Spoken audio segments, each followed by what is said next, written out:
Во импровизирана, пријатна ресторанска атмосфера и само со средство за дезинфекција на масите. Властите и угостителите седнаа да се договорат како да ги ублажат последиците од корона кризата. Угостителските објекти сега работат со посебни протоколи и со ограничено работно време, а откако започна пандемијата извесен период поминаа и целосно затворени. Како и тогаш, така и сега, сопствениците чекаат помош од државата. И истата ќе ја добијат преку различни грантови за кои што аплицирале, а се на се за нив ќе бидат одвоени околу 7,5 милиони евра. Министерот за економија Бектеши на пресконференција кажа дека комисија од неговото министерство веќе има извештај за над 1000 субјекти кои аплицирале за помош и сите ќе бидат поддржани: хотелиери, ресторани, туристички агенции, туристички водичи и игротеки.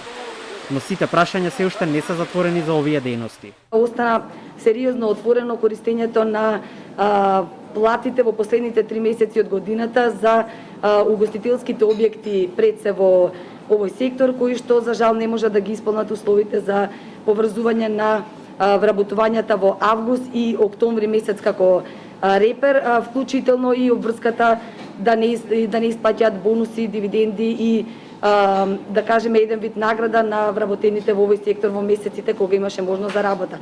За сега не се планираат никакви нови рестрикции за угостителите од веќе постоечките. Ќе има вакцини за населението, а не нови мерки, кажа Бектеши одговорницата. За недела неработен ден, угостителството е изземен како сектор, но целата работа се уште не е завршена.